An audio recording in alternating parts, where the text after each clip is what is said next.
All right, y'all, let's talk about Monday Night Raw. So, the show opens with Triple H narrating the history of wrestling and its profound effect not only on pop culture but on the world in general. He welcomes us to the Netflix era with his signature, Are you ready? And the show's underway.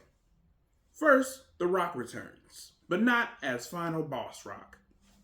He announces that tonight is Raw's largest attendance gate in its entire history, but he doesn't mention numbers, which surprised me. He also gave Cody Rhodes his flowers and thanked him for all the hard work that he's been putting in for the last year. He even says, Tell Mama Rhodes I said hello. Up next is the Tribal Combat match Roman Reigns versus Solo Sikoa. It was a pretty fast paced match. I enjoyed it. You had some interference, which is to be expected from both sides of the bloodline. Kevin Owens eventually comes out and gives Roman Reigns a stunner, but Kevin Owens is beaten off by Cody Rhodes.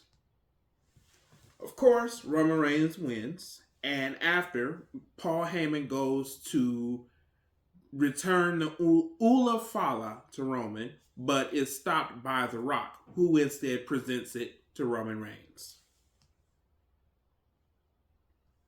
Afterwards, a host of celebrities from United States champion Shinsuke Nakamura to Home Alone and many other movies superstar Macaulay Culkin. Afterwards, John Cena returns for a segment. He greets the crowd and thanks Netflix for putting the WWE on a global streaming stage. He gives a brief rundown of his wrestling history, including the fact that he won his first title there in LA. He talks about future opponents from Drew McIntyre to even a rematch with CM Punk. He talks about whether he'll win world titles or not, saying right now he doesn't see it as a possibility. But he also hints at winning the Royal Rumble, then firmly states that he will win the Royal Rumble and main event WrestleMania. Afterwards, we see a video package from Logan Paul, who claims to be full-time and that he's taking it serious now. Who knows? We'll see. Afterwards, we have the women's world title match between Liv Morgan and Rhea Ripley. It was a moderately paced match. Nothing really interesting, in my opinion, happened during the match. But afterwards, the match actually did end with Rhea Ripley reclaiming the world title, which is very good. I really hope that this is the end of their feud. It's kind of been going on for a while. After the match, Dom, being up to no good, gets hit by a riptide from Rhea Ripley. Afterwards, The Undertaker shows up and rides his bike out to the entrance, and there he meets Rhea Ripley before going around the ring one time, going back up the ramp where he does his signature pose with Rhea Ripley still on the ramp. They pose together.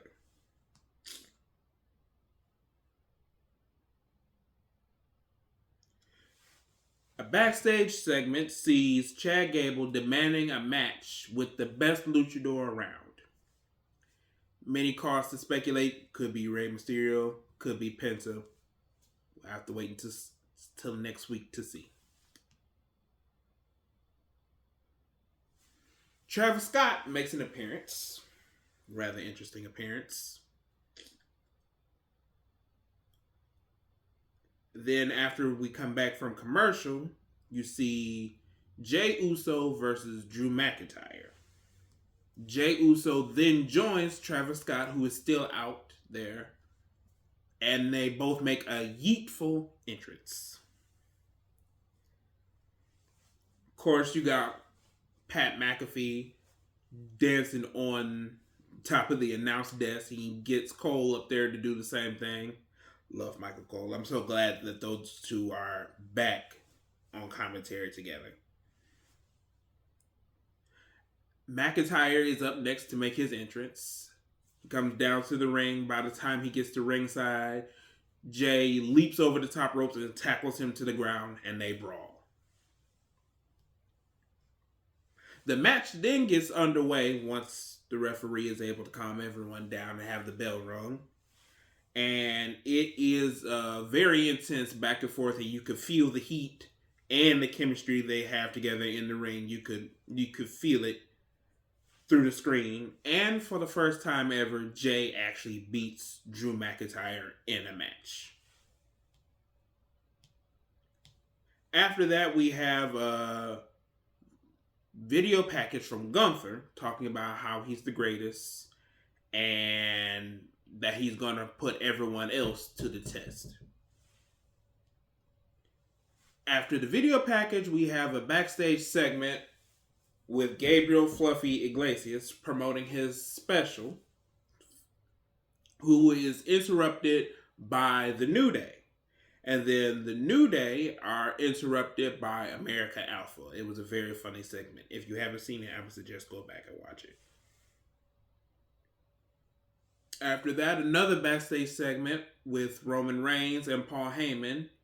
And Roman Reigns makes it very clear that he's going to make an announcement on January 27th. So be sure to tune in for that. Back inside the arena, Hulk Hogan and Jimmy Hart make an entrance. And the boos were out of this world. They were so loud you could not hear that man talk. And I felt very bad for Jimmy Hart because he didn't do anything. Personally, I separate Hulk Hogan the wrestler from Hulk Hogan the person. Terry is something I don't even bother to learn his actual name. But I felt very bad for Jimmy Hart because he did not deserve that. After that segment, we pan to the audience where we see Stephanie McMahon. It's always good to see her, and I hope she is involved with future projects.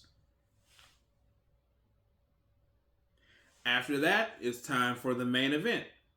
Seth Rollins versus CM Punk. Seth enters first, looking like a snake villain from the early 2000s. He was very red.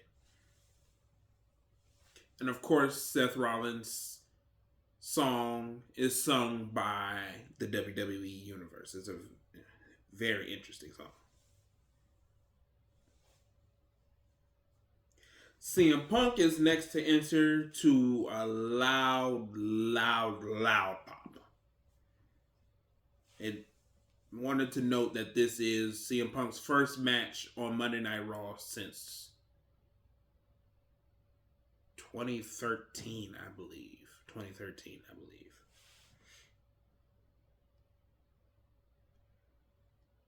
Of course, the bell rings and they go into an instant brawl.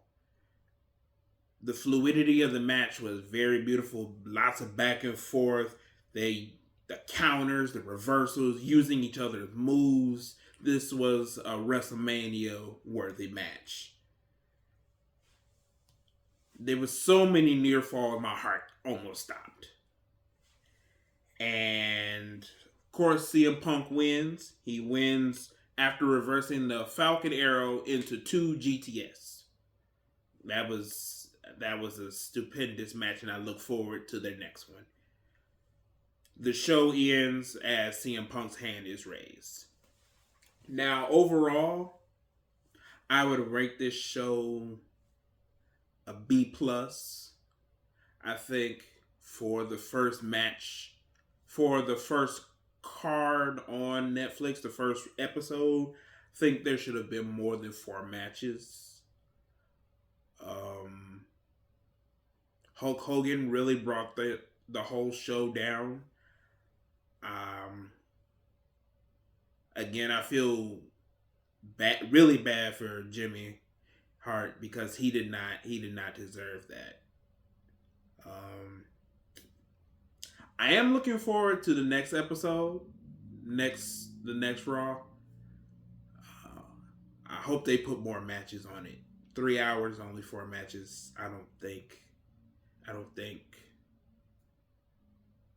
was well managed. A lot of that time was spent talking, and panning to celebrities that ultimately had nothing to do with the current product that is wrestling. Tell me what you think down in the comments. Do you agree? Do you think it should have been more matches, less matches? What do you think? Tell me below in the comments. Thank you for joining.